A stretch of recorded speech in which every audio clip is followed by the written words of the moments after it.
Welcome, everyone. We are back for Game 3 of Echo Fox versus FlyQuest. Now, each of these teams are defending a spot at the top of the standings. So let's take a look at the starting rosters, and we're going to start with the new-look blue side Echo Fox. Huni in the top lane, Dardoch in the jungle, Demonte in mid, and then Lost in the bot lane alongside Smoothie at support with their Coach Think card. Clashing with them on the red side today is going to be FlyQuest. In the top lane, Flame. In the jungle, Santorin. Mid laner, Keen. Bot and support going to be Wild, Turtle, and JJ with Coach St. Vicious. We got there in the end. Okay, Saint on your screen. What a beautiful man.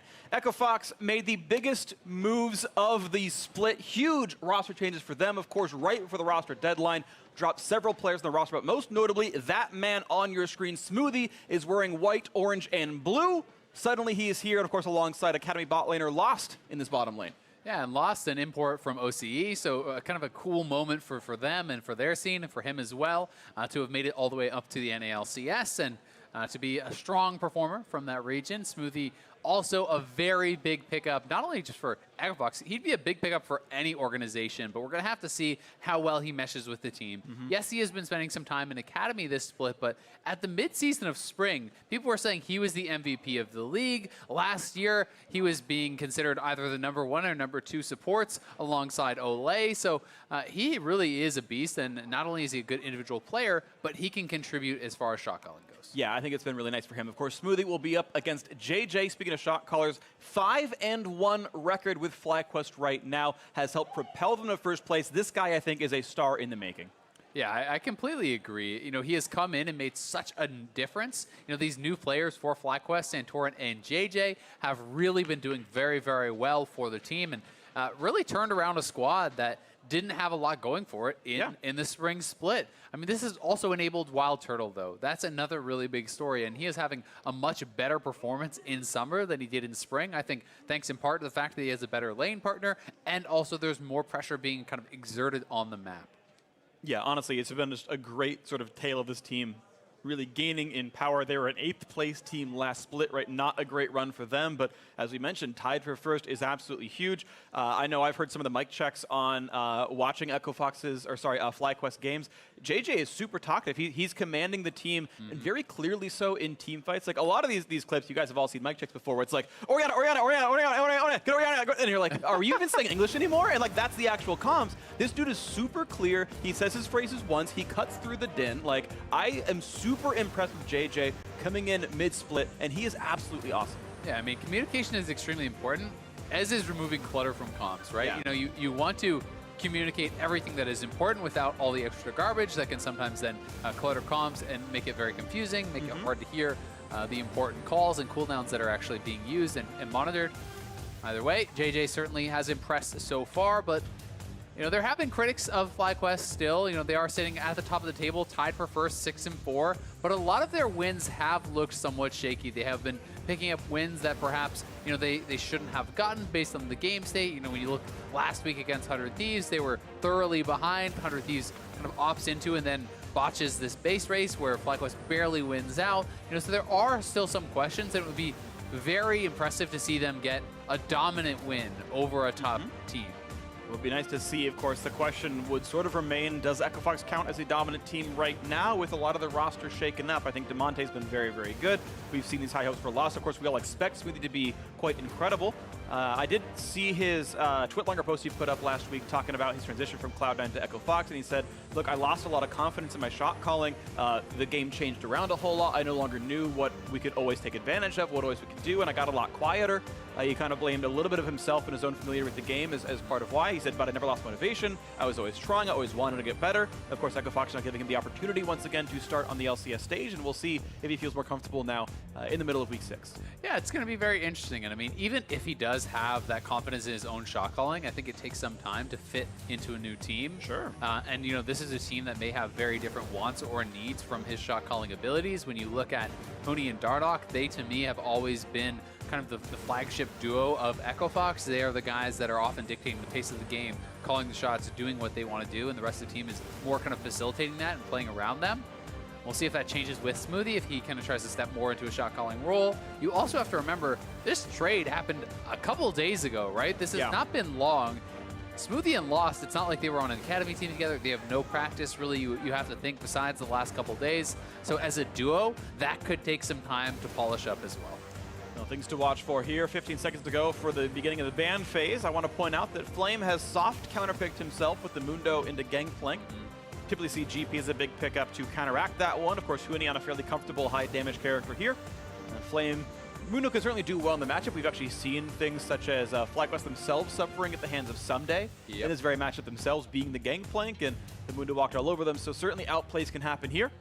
Either way, we have the Kindred picked up early for Santorin. That can look very, very good. Support Shen for JJ puts a lot of power in his hands, and I think he's made mostly good decisions here on the LCS stage. Yeah, I mean, we'd actually seen kind of Flame on the wrong end of this matchup, you know, a couple of times. You know, he actually did lose the matchup as GP into Mundo very heavily. Yep. We had also seen Someday kind of play the opposite side and went on that side too, very heavily on the GP. So, right, yeah. You know, certainly I would say that it is one of those matchups where GP, if played very well, can get a farm lead and have maybe a little bit of pressure or whatever, but it's more about just getting to those items and then taking over, whereas the Mundo certainly can win in the early stages, and I would say on one item can actually have an opportunity to bully the GP. A lot of it comes down to how well they're using the barrels, who's winning the mini game of the last hit on that barrel, and you know, a lot of things like that. And I know I have talked to some coaches who have sort of made the joke that actually Gangplank isn't actually that strong of a character. I think the quote I heard was like, you get to 20 minutes in, you're like, man, Gangplank could be any other champion right now. Sort of intending that it wasn't going to be a very good pick in some of the games. So I think not even every team really wants to play that style, but of course EchoFox happy to opt into it. Looking at the EchoFox lineup, by the way, they've already locked in their duo for Lost and Smoothie. That's going to be Varus, Tom Kench down there. We don't know their jungle in mid just yet, but we'll wait to see what Dardoch and Demonte want to play. Meanwhile, on FlyQuest side, they're going to play Kai'Sa Shen bot lane with Mundo top, the Kindred jungle, and Keen is going to get counterpick here in this one. And Huni is a guy that really can play these GP matchups very, very well, despite the fact that they actually lost the 100 Thieves last week. He was playing GP into Darius. He had opened up, you know, a 30 or 40 CS advantage before things kind of started going bad in that 1v1. And, you know, if Flame, who has not been performing as well, does kind of get isolated there with Huni, that could spell some bad things for them. That being said, it's not always going to be that true 1v1. There is a Shen support we're assuming here for JJ. That has the ability, obviously, with the Stand United to go up to the top lane to kind of pile onto Huni. And Huni has been very susceptible to that, giving up many, many kind of isolated deaths throughout this split. And in general, just not performing as well as we have kind of come to expect out of Huni. Ooh, and Camille back in the lineup. Saw a couple of Camille games in LCK pretty recently, actually, so that champion, I think, kind of coming back in the lineup, but had largely disappeared in the nerfs of 8.12, where her hook shot lost something like 50 damage at max rank, like a really, really big nerf for that ability. But now a little bit back in the lineup, a very aggressive ganker, of course, and something that is suits Dardoch quite well, and now Galio in the mid lane for Keen will be hoping to counteract some of those dives. Yeah, I do really like the combo of Camille with the GP also. You can actually kind of lock someone in. Yes, it is not the Camille-Galio combo, but GP ultimate layers extremely well over that Camille ultimate also. And it's someone who really can help GP in the split push to lock down and take down the Mundo. You have enough burst with those two champions to really look to do that, but obviously Shen with the global ultimate looks to respond there. Galio with the semi-global ultimate can also look to respond to and kind of protect that Mundo. Also have to always mention the Galio plus Kindred ultimate interaction. If you actually use that Kindred ultimate early, you can time the Galio ultimate so that the CC is landing right out of that ultimate, and that gives you a huge advantage coming out of that Lambs or Spite. Yeah. So you can burst people down, they're taunted up, they're CC'd and knocked up, and that can be tough to deal with. Yeah, there's a lot of actually fun synergies there, because even if Lambs or Spite triggers and you get to that 10% HP, you can't be healed, but you can still be shielded. So there's lots of ways to kind of keep alive throughout that gameplay, and we'll see as the lineups are locked in. It's going to be a fun one to watch for. High damage to the left-hand side out of EchoFox. Our first look at their new lineup, their promoted Academy Kiwi bot laner in Lost. They've got Smoothie over from Cloud9, was sitting in the Academy bench down there, and back in the starting rosters here up against FlyQuest, who have seemed to find a great roster on their own side. JJ and Santorin coming in this split have looked very, very good. A first-place contender right now. We are ready to play our games of League of Legends. Third game of the day, a battle at first place. EchoFox taking on FlyQuest. It's going to be really interesting also, you know, to kind of look at Lost in isolation in this game, because yes, you kind of watch them in Academy throughout the split, but Echo Fox's Academy team is not good. They are sitting at 2-10, and as a result, you know, Lost is obviously, they're losing all their games. He's not looking as strong individually, but it's sometimes hard to tell how much of that is because the team is not performing around you and how much of that is you individually not performing that well. He now is surrounded by some much more known quantities. Yeah. And if he can perform on this level, then you can start to think, okay, well, maybe he is very good individually, but the team in Academy was just not working. Of course. So we'll see if the LCS team continue to work the third-place finisher from Spring. Hope to make it very good here. Echo Fox and the rest of these teams can be caught live if you want to join these teams at the LCS studio in Los Angeles. Tickets are available, lolesports.com/tickets. Come hang out with us. We love you all very, very much. Thank you. You don't care about me as often, apparently. There was like 4 people cheering. What are you going to do to show your love, to prove your love to them? What? I show up to work every day talking about League of Legends. I don't know if that's... I tell funny jokes. Ooh, that one's debatable, too. Ooh, I put up with Azale? Okay, that'll work. That'll work. I put up with Azale for you guys. I got them almost every week this split. I care that much. Yep. We are in there. Sharing is caring, freak. Sharing is Let me cast without people. You got one of those last week. That's true. I cast with Kobe. I missed you. I'm glad we're back together. We are back together. I'm intimidated by people with hair, you know, so I'm glad we got to kind of match up nicely. There you go. It's the synergy. But we're into the game. Santorin going to be starting his buff solo on the top side. And a lot is going to kind of come down to, if there's a point of conflict, is where that Kindred bounty is actually going to spawn on that first scuttle. We'll see if it spawns on the bottom side of that. That is where he's looking to clear to. He is trying to avoid any potential interaction with Dardoch, as you're expecting Dardoch to clear straight up to the top side. And it does spawn on the bot. He's going to go for the gank first, though. Wow. Galio. Oh, but he's stunned already. He actually can't flash on a range, so Santorin gets an auto attack, and Wolf hits a couple times. I feel like once you saw that Scatter of the Week, there's no point really even trying. You should just actually go over and just do the mark, because you know that gank has already failed at that point, right? So you're kind of just putting yourself behind a little bit in the tempo. But the Xbox bot lane is pushing up. He will be able to grab this bounty regardless, and it's kind of time to see what the response is going to be. Oh, that was a bit close. That was actually very close. Smoothie flash for Tongue Lash would have gotten it, but that would have been risky. So Dardoch was spotted going into this top side. There's a ward that it did expire that was in the river. But they could look to actually perform a dive here. If Huni can get this shoved in, Dardoch is going to be level 3. He did just use the hook shot, though. That's actually 12 seconds to go. So we're looking at level 1. Yeah, 3 minutes 10 would be when he can start that dive again with CC available.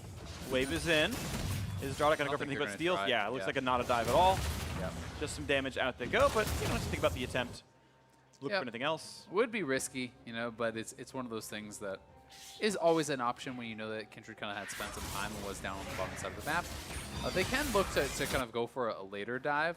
Generally, you're trying to actually get that dive happening on the Mundo pre-6, because once Stopwatch comes in at 8 minutes, Stopwatch plus Ultimate generally means you are undivable unless it is a ridiculously bad situation. But Santorin with some very fortunate spawns on these marks. Already 2 easy marks, both spawning on the bottom side of the map where he had control. You know, he could very easily be sitting at 0. So we're going to check in with now Echo Fox coach ThinkCard about what's been going on this week. Thanks, guys. Ask ThinkCard about their newest AD carry, Lost. He says that he thinks that Lost is an incredibly smart and mechanically skilled player, and that just to help with a little bit of stage fright, a little bit of nerves on stage today, he's going to be picking up his comfort pick in Varus. Back to you guys. I think it makes sense. You know, set him up for success, right? Like you know, it's very different playing in front of a crowd like this, playing in front of a bigger audience. You know there's more pressure, so, you know, limit some of those variables. You can depend more on just kind of the reactions. You don't have to think through as many moves when you're playing a champion you play all the time. All right, now, though, Keen on the back foot right here. Demonte, who's had, I think, an absolutely stellar summer split so far with Echo Fox. I think it's been mostly all great games out of him. Pretty big CS lead here, +9 up against this Galio. Keen shoved away a bit here, and Echo Fox 400 gold up. Some of that being Gangplank exists, but still a pretty rich team who have farmed quite nicely. They've got a solid camp lead on Dardoch and half a wave or so from Demonte. And Santorin trying to sneak around here behind Huni. Actually managed to avoid all the vision, so they could look for this, but I think they probably have him. I mean, Flame is fairly low, but... Got a barrel. We'll see if they can play around that one right now as it times down. He goes for the Q, gets some minions, but he's got nowhere to go. First blood picked up. Nicely done, Santorin. 400 gold richer. Yeah, Flame playing that pretty smartly too, knowing he's the only one who can actually really get killed there, so he kind of just gets a little bit of damage in, then backs off, and just good pathing, honestly, from Santorin, avoiding that ward, and Huni's going to TP right back in. Santorin could have actually stayed, decides not to. But that is one of the most devastating things that can actually happen to you as a top laner in this game, is when the wave is kind of frozen, soft frozen against you, and you TP back in to die. Here it is one more time. Flame very low, knows he kind of has to try to avoid this barrel, so hits a little bit of damage, does back off, but meanwhile mid lane. Yeah, a bit of damage here. Knockout actually going to find Demonte here, but that's going to give time for the re-engage to come through. Does Dardoch want in? Now with the TP channel, Flame had, I believe, started. No, it was actually Wild Turtle who tried to join, but now it's the chase down as there is no TP left to make this one go in. The ulti comes across, the flash over, Demonte finds that kill, and now Flame wants to 1v1 Huni, gets some damage, heals right back up. Nice cleaver back there as well. Good kill in the mid lane. That dive went well. Has to be careful though, because Huni's going to hit 6 soon. Dardoch has moved his way up here. Should have been spotted by that ward. We'll see though. I mean, now this is Flame without an ult, so he does have stopwatch in a couple minutes, but that's not going to be available. Santorin is in the area, so this dive likely will go bad if they try it, but they know Kindred's around though. This is risky now. with Kindred here. Yeah. I think you don't die when you realize that Santorin's like a half screen away, so they'll pull it off. He'll throw some cleavers at minions, throw some cleavers at Huni, and last hit most of the rest of them. Yeah, but either way, Huni's still maintaining some pressure, so again, doing fairly well in that isolated 1v1, but falling prey to the ganks. He does like to play very aggressively, and that's honestly how you have to play to really create those big individual advantages that he can get. But that exposes you to ganks, and then if you don't have full vision, if you do not have your team there to back you up, then sometimes you're giving up too much. And Huni maybe needs to kind of learn to walk that line a little bit better. I suppose so. One thing I want to point out, though, is a very crucial death timing that Huni died when he had money for his Sheen. I think if he gets back in a lane and still has Sapphire Crystal, that's a very different look when he comes back in.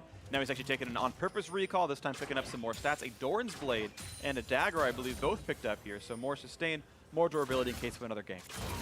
Yeah, the Doran's Blade is interesting. I would have kind of just expected if you want a little bit more durability, just grab a Ruby Crystal and work towards that Phage, something along those lines.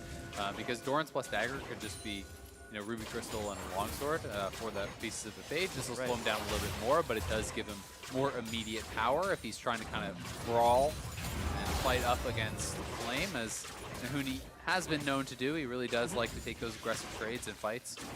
Definitely going for the stats now approach. It will slightly delay his Trinity Force, but might not mean too much on his side. Does have ulti available. Keep in mind that Gangplank ult is the one global on Fox's side, and of course Galio the one global on FlyQuest. So Shen as well, you have to obviously take into consideration. Right. Sorry, I was looking at bot lanes like, oh, those two can help, but you're right. JJ can go across the map as well. Yep, certainly does mix things up a bit, and JJ is getting very close to that level 6 as Dardoch's going to wander in, and we'll try to actually zone Keen away now. This is a nice little move. He's not planning on going on him, but he's just trying to make him take the long route, which means he's going to miss most of, if not all of these minions, likely will be all of them. So if that is some more gold and experience lost, and you can see the CS advantage is kind of opening up there for Demonte in the mid lane. Also credit to Lost and Smoothie, who have opened up a decent lead for themselves in the bottom lane as well. And that is somewhat to be expected with Varus into Kaisa. I do think Varus lanes pretty strongly early on, but still playing well for his first match on the stage. Yeah, I mean, Varus even got specifically early game buffs to his kit not a long time ago. W does a lot more damage in the early game. You don't have to put one rank in it if you want, because it's just less incentive. He's actually, maxing his piercing arrow first right now, which is kind of the new Varus build at this point in time, going towards AD. Varus is also the more common of the several builds. Blade of the Ruin King, usually Hurricane crit from there, but there's other options. Yeah, you've even seen a little bit of lethality in solo queue, people kind of moving back towards that. Not sure. And it doesn't really make sense against tanks when you are going up against someone like a Mundo and a Galio and a Shen. You kind of want more consistent damage with kind of physical damage crit build. Blade of the Rune King going to be more early power, going to be very strong against a lot of these HP stackers here as well. So build makes sense. Nice stopwatch, but the ult, it's a good trade. Trading out that Varus ultimate for the stopwatch is going to feel pretty damn good. It's a pretty quick read too. Like, he was stopwatching like as he was casting the spell. It was like super early. That's really keen watching for that. So I kind of like that as a JJ. He's got his eye on the ball, but of course losing that's still kind of rough on his side. And their turret is being pressured very heavily, right? That is him having his stopwatch in the 2v2 under his own turret, with his turret at 10 minutes already getting pretty low. And Huni, sensing this coming in, will have to back off, but has the GP ultimate, and that is one of the really nice things about this champion is you can just trade your ultimate out kind of a la Rumble and have at least one wave be cleared out. But so far, this is the matchup that Flame put himself into, said, I will happily play the Mundo into Gangplank. Normally, again, not one considered as very good, and with a little bit of help from Centaur, so far doing quite well. Has a bit of turret pressure, but here's Echo Fox, cover picks or not, doing very well in 2-on-2 with their brand new duo lane, the rookie game for Lost right here, and they get first turret in a pretty much untouched lane. Yeah, exactly. I mean, there's no ganks coming in to actually pressure that, so, you know, even though Varus does have the advantage in that actual matchup, you certainly don't expect to result in that big of a difference. And FlyQuest going to try to pressure up on the top side now here, shove in Huni. They know he has no ultimate. They have the Rift Herald. This should be almost a guaranteed turret. Don't think that Huni should be able to defend this, because you should dive him if he tries to stay. Maybe so, but a teleport comes in to keep him alive, and they will defend this turret as Lost now made his way to his next lane as Dardoch takes Mountain Drink at the bottom side of the map. Echo Fox getting a lot more done in this game. Yeah, and a lot of it is just really thanks to this bottom lane performance. I mean, having that TP means not only can they not go for the dive, they cannot actually look for that turret. So Lost, holding onto that from laning phase, knocks down first turret. He also got the solo gold there, so 600 extra gold into his pocket means he's going to be probably the richest person on the map, and he certainly is. Has the Bladed Rune King already complete, and definitely going to be looking really good here. Yeah, full 1,000 gold ahead of his lane mate, only 600 of that being first turret, so 400 extra gold in terms of farm and other performance right here. And this turret's already kind of chipped down a bit here from Huni, so if they're left, again, in that isolated 2v2, they want to get vision first to know that they're not getting ganked, but they could very conceivably knock down that turret topside pretty quickly as well. Let's see what they find. Of course, we've already seen this 2-on-2 play out before and resulted in a turret kill, so yeah, very easily, as you're mentioning, could be that second one. Huni walking in the face of other champions to the mid. Take down some of this. Quick poke on a JJ. Keen looking to maybe help out Centaur, and his Wild Turtle could come down as well. Big damage, but yeah, saved out. Smoothie grabs Dardoch, and out they go. Teammates a while ago back in the day. Now Huni and JJ get a couple of shots back and forth. Q lands, and there's a very injured Shen. Yeah, don't think he wanted that taunt after all. I mean, the taunt's in, has to flash out, almost goes down. Echo Fox, nice little collapse onto the mid lane, putting a lot of pressure here, getting vision down. You can see their focus is mid and top right now. 4 pink wards on the river and up on that side of the map. They have that mid lane turret very low. The bot lane duo goes top, knowing that Shen had to go back to base. That means top lane turret is going down, and Echo Fox is really starting to run over FlyQuest. Yeah, full court press every single lane up in farm. The single kill went through top lane, which looked good for a while, but Echo Fox looked the better team, at least early on. We'll see that transition well in the mid game, but so far it's looking good. 4,000 almost the gold lead as they get rid of wards and just completely take over this map. Yeah, I mean, the gold is going to be a pretty big deal here. This early on, 3.5k ahead. Very easily could knock down that mid lane turret and extend that to over 4,000 in the lead. And that's a couple more hits, really. Until that goes down, you can move your bot lane down to the mid lane and try to force something around there with perhaps Varus ultimate. Pretty strong engage from the marksman, and Demonte, when his ultimate is back up, is going to have a really strong follow-up. So see what the next move is for Echo Fox, but for FlyQuest, it's kind of trying to stop the bleeding, right? They need to look for proactive plays, but you also need to make sure that your bottom lane is not isolated in this 2v2, which they don't seem to be able to win. And that's kind of rough right now. Of course, FlyQuest have had good 2-on-2 results. We saw the graphic earlier as the start of the game that Wild Turtle, the split, typically has winning lanes, typically has good performances. So far has not stood up well to this Echo Fox squad. Is going for more physical damage. Kaisuko, by the way, looks like he's actually moving towards Stormrazor. Potentially, that's kind of the components right there. So no longer the old AP Ruin / maybe Ruin King or Rageblade build, but going in towards more standard crit. I don't know if it actually has better late game overall, but that is the build now he's going for today.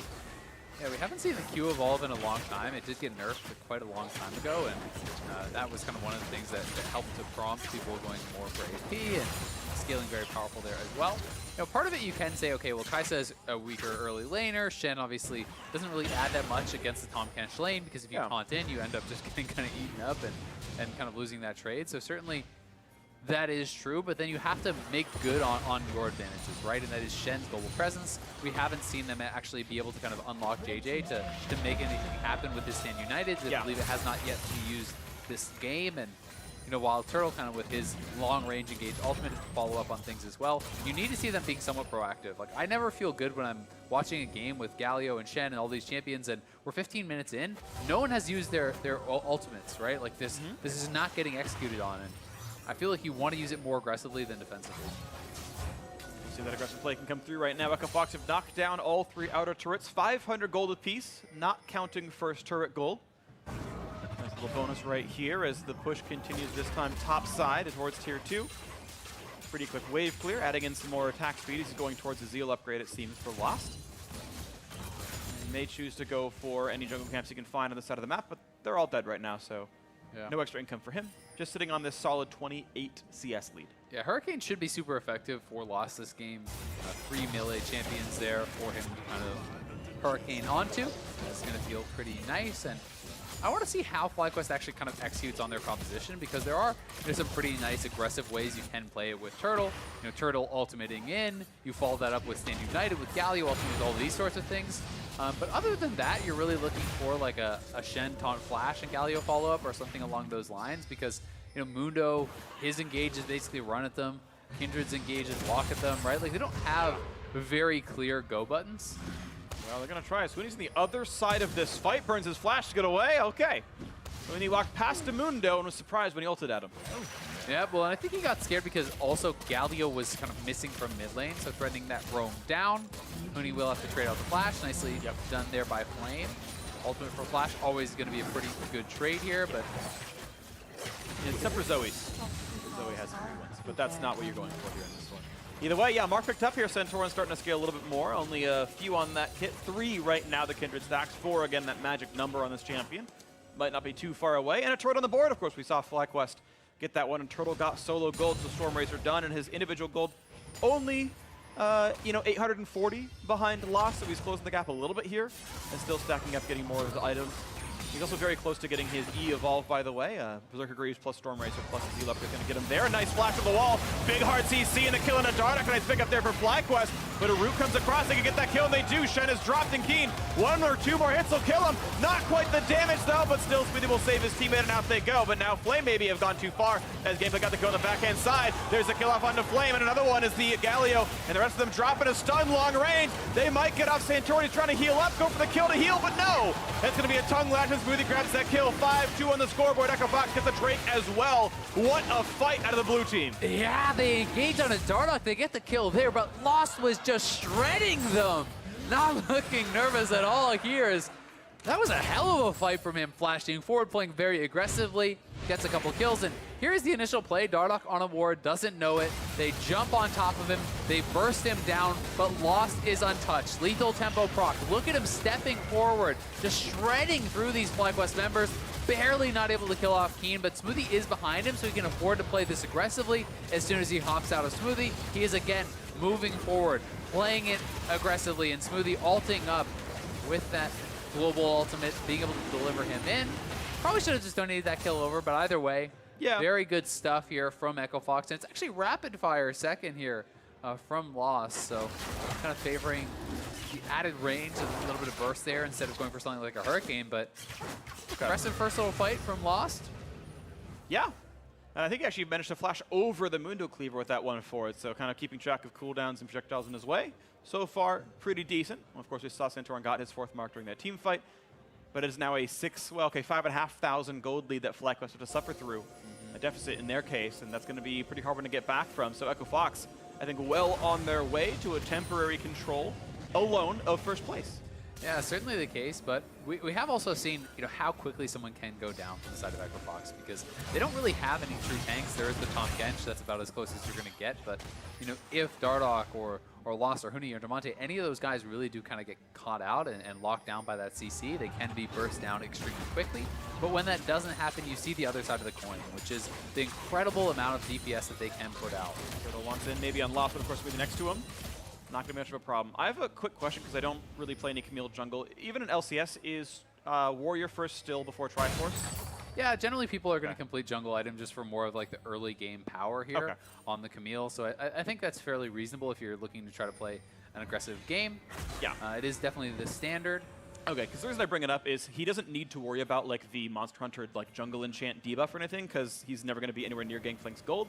I just want to bring it up as context that with that change, of course, more junglers can be trying to rush the enchant, and now actually fighting the top side. Speaking of the jungler, Centaur takes a big chunk, but here comes the Gangplank re-engage, gonna find a stun, Lambs to fight, Huni gonna run away from it, and here comes Galio, the big hard CC, can make it happen, Dardoch gets that first kill, Centaur drops, and the re-engage comes through, Wild Turtle could join, but way too big of health bars. They've picked up 2 already, make it a third, a double kill for Varus, and Echo Fox smash another team fight. Smoothie brings in Lost with that Abyssal Voyage. He lands the Varus ultimate. He is just shredding through that front line, and Echo Fox are going to go straight onto the Baron. This should be an easy one for them, and they're looking in full control of this game. Going to be nearly 10,000 gold ahead. 20 minutes in after the Baron goes down, and this one is looking pretty over for FlyQuest. It's looking pretty beautiful for them. 100% kill participation right now for Demonte. He smashed lane as well at 54 CS on this one. Just a great overall game. Watch that fight. Huni happy to face check their jungle. Yeah, Huni finding Santorin here, hits the barrel chain, drops the ultimate. He needs to force out the Lambs for Spite. He's able to do that despite the fact that the Shen ultimate is coming through. And then this Varus ultimate from Lost, able to kind of find that backline access. And despite the fact that, you know, FlyQuest does have decent burst for those frontline targets. Feels like there's too many threats from Echo Fox, and the position was too good for them. Yeah. FlyQuest was kind of funneling forward into this Varus, who was completely untouched and absolutely blasting them. Yeah, really good on them cutting away from the Galio. Shenult kind of felt wasted on a target that has Lambs for Spite. Maybe he wasn't necessarily on that target just then, but just, I mean, you're already down so much gold, right? You're like, you need every little piece you can, and it felt like maybe not all quite there for FlyQuest. It's tough, though, because you're hoping when you stand united on the Kindred that the Kindred can kill the GP before having the Lambs respite, right? And that is kind of what you're really looking for, is if you have enough survivability to actually not have to ult until after they die, then that team fight can look very, very different. Unfortunately, they didn't have enough survivability, not enough damage to actually make that happen. So then certainly it's kind of the worst of both worlds. But either way, Echo Fox pressing on all sides. They're in full control of this one. Lane push pretty back as well. Huni has his damage reduction, his mortar reminder in there, healing reduction I should say, and can make that matchup even easier. There's the top lane push, works pretty cleanly on Demonte's side. Bot lane nearly gone as well. Baron buff obviously helping with his push. As the minions go down, Huni gonna claim some more global gold, gonna make it 5-1 in turrets on this wave. Yeah, I mean, everyone is pushing all sides of the map. Huni's up 3,000 gold over Flame. You know, Turtle is down about 2,000 gold to Lost. 3,500 gold ahead for Demonte versus Keen. You just don't have the members who can match up individually against these guys. They're way too far ahead in gold, and that means that they can press on all sides and probably win on all sides, bearing a mistake. Yeah, everything's gone well. Everything's gone Echo Fox almost the entire time. There is the single gank top lane, and then a trade kill and a team fight is all I remember seeing going FlyQuest way right now. They are getting absolutely pushed around. There's bot lane inhibitor turret gone as well. 7-1 in turrets, 8-2 in kills. Yeah. Both of these score lines vastly to one side. Top lane inhib turret falls mid lane as well. Now it's 9, and the Baron buff still on for a minute. I mean, there's potential to actually just end the game with this Baron here for Echo Fox. You know, it would be the safer play to just go back and spend all the gold in your pockets, because they have a lot of gold on their members. You know, over 10,000 gold unspent right now, which is absurd. But Echo Fox being Echo Fox, they may stay around and just try to finish it out, because they are still so, so strong. And that's inhibitors falling almost everywhere. One last little bit, yes. That is a gigantic Baron power play. They're gonna go for the kill on Huni if they can. Right there, the chase is on. And he does have flash. Chooses to get over that part of the wall, and Turtle not going to be in range anymore, so Huni walks away on cleanly on this, but this is going to be a nuts Baron power play. It's something like 5 turrets and 3 inhibitors. Yeah. Just massive for Echo Fox. And their buy is absurd. I mean, they legitimately had 10,000 gold unspent on their team. Even without that 10,000 gold, they were still ahead in gold, but now they go back. You see all these item completions coming through. You see the Void Staff now bought up for Demonte. You see a full IE completed there for Lost, as Storm Rays are done for Huni. Everyone is on power spikes right now. Everyone is massively ahead of their opponent. And it feels pretty much unwinnable for FlyQuest from here. 3 inhibs down. 14,000 gold down at 24 minutes is one of the most monumental leads we've seen this split. Looking to close it out in about 25 minutes right here. Up the gut they go. Items in tow. The Baron buff is gone, but they have more stats than they had with that thing at this point because of all they bought. Triple inhib. 6 minions per wave across the map. Yeah, 6,300, gigantic power play here. I don't see why you can't close it out right now. Leave the Ostrich in the map. Just kill the Nexus turrets. Nexus to follow. FlyQuest have gotten very little done this game, sadly for them. They lost every lane. A single gank is really all they got for themselves is now onto the turrets they go. No stun just yet. Flame in the front, looks for a cleaver, finds a slow onto himself. Lost just trying to get a little bit of damage done as that rapid fire comes up. He's just poking away at the turret. They're waiting for the top lane to come in as well. So they have those 6 super minions at once, and FlyQuest has to engage right now or it's just over. Ulti burn finds some damage here actually, and Flame is actually isolated because he has to get away from Varus, and just drops right away for that one. And now the hard engage, JJ pulls in to find the Gala to get one trade as Dardoch falls. Can this be the miracle fight? A single person taunt. Turtle goes in the back. Can he pick that kill off? He cannot though as they kite away. Turtle is traded back as Huni turns himself around, and health bars are dropping. FlyQuest will not stay alive here. A final kill picked up. 13-3. The base is gone. FlyQuest is dead, and Echo Fox hold on to first.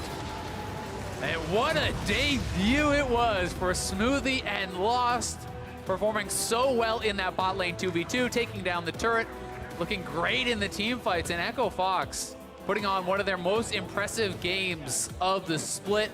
Yeah. A 26-minute shellacking of FlyQuest, who was tied with them for first.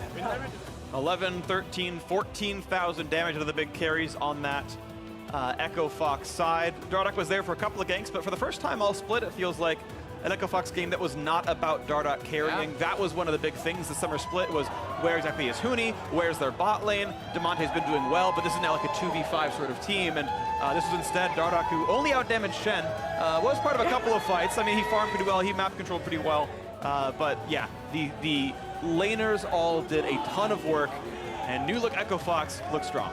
While you obviously want Dardoch to have a great individual performance, it is a very good sign that Dardoch can have a game where he is playing Camille, does less damage than Smoothie on the Tahm Kench, and you absolutely blast your opponents, right? Yeah. He did what he needed to do, but no more. His lanes all won. They looked very, very good doing it, and I think that's one of the best feelings, honestly, not having to be that one who carries. Sure. Not having to have that pressure on you at all times, and it's going to allow Dardoch to, make very intelligent decisions and not always feel like he has to force it and try to do something crazy. Yep, so a good debut for Lost. Echo Fox holding on to that #1. They own it alone for now into the other 2 games of the day, but now to share their thoughts on Game 3, let's send it back over to the State Farm Analyst Desk.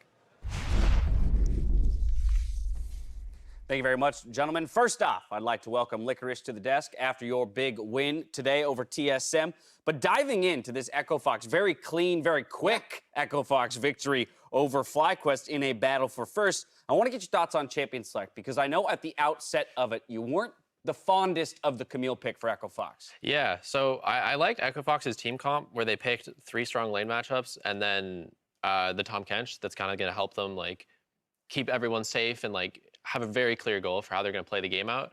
The Camille, to me, if it doesn't get ahead early, it's not going to do that much. We saw it didn't do that much damage. He did keep up in farm, and he did keep up map pressure, but I would have liked to see a tankier jungle. I know Gragas was banned, but maybe a Sejuani or something there instead. Okay, so the idea being that because it's a slightly or less tanky champion, you think their win conditions narrow significantly?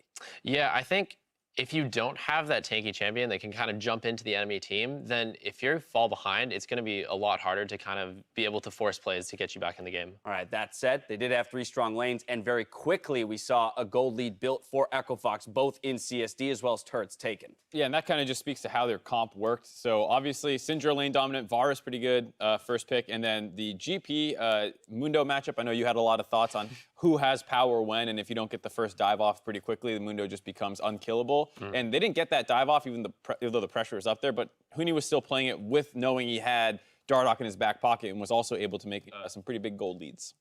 So to me, that has been mostly true for a lot of Echo Fox's split, right? They smash a lot of early lanes, and then they'll either get ganked or they'll start dying or they'll opt into fights. I was very impressed with the restraint that Echo Fox was able to show this game. They had 3 deaths as a team. 2 games this split, Huni has had less than that. Every other game he's died more than the entire team did in this game. Yeah. And I want to know how much the new guys had to do with that. How much of that was Smoothie and Lost, or if it was just Echo Fox being able to show more restraint. I mean, looking at these stats, right? TSM, the win over TSM in week 4, they had 4 total deaths for the team. That's the second lowest number of deaths that they've had throughout the split. So lowest death total in summer split, game 1 for Smoothie coming in. I mean, do we think that is a product of Smoothie and Lost? How about right here, the guy who's former teammate? I think you can definitely point to Smoothie as like a huge factor in why that happened. I mean, Tom Kench is obviously a very good champion for saving your teamteammates and keeping them from killing themselves. And I think Smoothie did a really good job of that this game. I do want to take a look at a couple of the fights because it might anecdotally show some of what you're driving at here, chat. The idea that, okay, FlyQuest definitely going to go be the aggressors in this situation. They do zero out Dardoch, but ultimately the fight falls in favor of Echo Fox. Yeah, well, this felt like an Echo Fox fight. Like, once Dardoch went down, they still decided to fly all in. Even the flash forward next to Amundo to try to finish off the Galio. Mainly, it was just them being very strong, and the FlyQuest used everything they possibly could on the Camille, when really there's a whole other slew of threats on the Echo Fox side. But you did see Smoothie jump out there and go, hey, Lost, let me go ahead and bring you back, get you in check. Yeah, and Lost did a good job in that fight, just putting out damage and not losing any time auto-attacking. And then this fight was just another one of those ones where Huni kind of baits them because they're ahead and they can take that kind of fight. Yeah, I mean, it's definitely a fight that starts. When you don't have engage, you can just have like a carry run at them, and then as soon as they try to fight you back, you just fight them. So that's definitely one way to play team fights. Yeah, that's always my Maybe not your favorite way. Strong enough I can just run head first at the enemy team and come out better for it. But as we mentioned, kind of low damage out of that Camille, but they didn't need it because of the advantages across all 3 of their lanes. Oh, yeah, I mean, understated effectiveness from Demonte in this game. No Galio matchup is Galio favored, but it's definitely not supposed to be 160 to 100, which is what it was at some point for Demonte in that one. Let me ask you this, Licorice. We just talked a whole heck of a lot about what Echo Fox did well, given their composition to steamroll over FlyQuest. Let's pretend I put you in FlyQuest shoes here. Same exact draft, so you're not going to be able to adjust the draft to your liking. How do you play it differently as FlyQuest to maybe come out with a victory? I think FlyQuest did a good job early game, mainly Santorin. He covered for Flame a lot in the losing matchup early game, the Mundo and GP, where he was always there every time a wave was crashing, so they couldn't get that dive off. Because of the Shen pick, the way you're going to want to snowball is you're going to want to just send Kindred top, try to get Galio out of mid lane and just try to dive the GP and kind of turn it on them so that you can just have that numbers advantage in the top lane. It's almost halfway there. They got Santorin to the top lane. They actually needed to bring more members to make it lopsided. There was that one 2v2 in the mid lane where the TP came in to try and dissuade that out of Wild Turtle, but they still ended up finding the kill on Keen. And that's kind of where it felt like that game plan started falling apart, because then he was pressured a lot. Then that CS lead started coming in, and the Galio did not manage to have a big impact on this game. Well, either way, a quick win, 25-55, for Echo Fox with their new lineup. A great way to start it off here in week 6. Going to hand it off to Avli, who's sitting down with Echo Fox's newest members. Thanks, guys. Smoothie, congratulations on the win and looking good in the new jersey. How have you been liking Echo Fox so far? Well, so far it's been great. It's been a really crazy week for me. I know Echo Fox has been really good to me. I kind of just went to their house the first day after the trade deadline, which was Monday, and just started scrimming immediately. So it was a really smooth transition, and I have all the staff and players to thank for that. And I want to hear a little bit more about your week with the trade line kind of being on that Tuesday. What was Monday and Tuesday like for you? Well, it was emotional 2 days. It was pretty sad leaving my old team, but, things had to happen.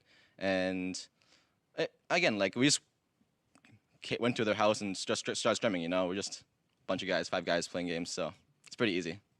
And you released your Twitlonger post kind of explaining the reason behind the benching. You said that you were never unmotivated and that it was more of a communication issue. So, I mean, it must have been kind of a hard time on Cloud 9. What was it like for you during that time? Well, to me, I just felt in the past, people didn't have that big of voices. For example, Impact had a really big voice, and me and him worked really well around each other.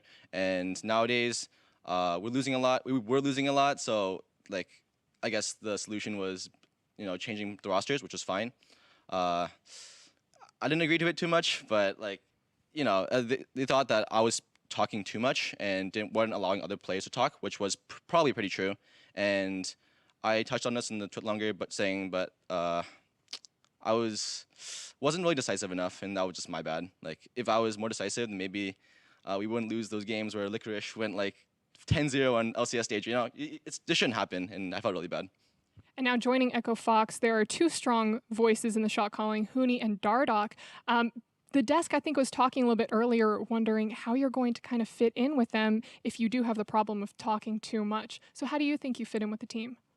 Well, I think that the Echo Fox as a team, they have really strong individual players, and they just need someone to mediate those like mechanics, I guess. Like all Echo Fox's past games have been really bloody, really like fighting oriented, but I was kind of like raised to be like more controlled, more, you know, macro heavy. So I kind of want to fill the role and just like mediating the, you know, the crazy play style, I guess. So you're going to come in, organize everyone, kind of put everyone in their place. But I want to ask you about playing with Lost. This was his first game in the LCS as well. So what was it like playing with him? Well, he's definitely pretty new. He has a really, you know, fresh rookie mindset, which I like a lot. Like he's really willing to learn and he's willing to admit mistakes, which is it's a pretty hard thing for new players because sometimes when you get to LCS, finally you have like really big ego and that kind of stints some players sometimes, but he's really like humble and he tries to learn a lot. So that's a really good sign. And really quick before I let you go, this is a new beginning for you on Fox. Just how far do you think you're going to go with this team? I mean, yeah, we'll go to Worlds. Yeah, let's go with that. Going to Worlds. Smoothie, thank you so much. And for everyone else coming up, Golden Guardians square off against Team Liquid. Game 4 goes live after the break.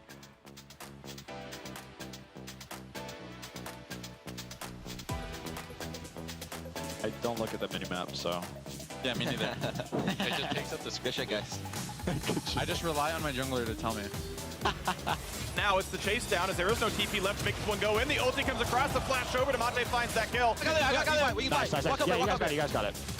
Nice. Here comes Galio. The big hard CC can make it happen. Dardoch gets that first kill. Centaur drops, and the re-engage comes through. Wildcard could join, but way too big of health bars. They've picked up 2 already, make it a 3rd. Okay, boys. Good job, Good Mike. shit. This is setup, boys. WP, boys. That's what I'm talking about. Turtle goes in the back. Can he pick that kill off? He cannot, though, as they kite away. Turtle is traded back as Mooney turns himself around, and the health bars are dropping. FlyQuest will not stay alive here. A final kill picked up. 13-3. The base is gone. FlyQuest is dead, and Echo Fox hold on to first. Welcome back to Level Up, presented by State Farm. Last week, we shared pointers on taking down Rift Herald. So this week, we wanted to give some tips on using Eye of the Herald. As of patch 8.14, Shelly prioritizes minions and turrets over champions. So try to activate her trinket when the enemy minion wave is cleared, so she remains undistracted. Since hard CC can cancel the summoning of Rift Herald, try popping the trinket out of sight, perhaps just out of lane. This makes it harder for the enemy team to interrupt you. A safe summon will also give her a direct line of sight for a turret charge, which at minimum deals 1,500 damage. If executed properly, this offers you a ton of map pressure and allows Rift Herald to do what she loves, net you some sweet turret gold.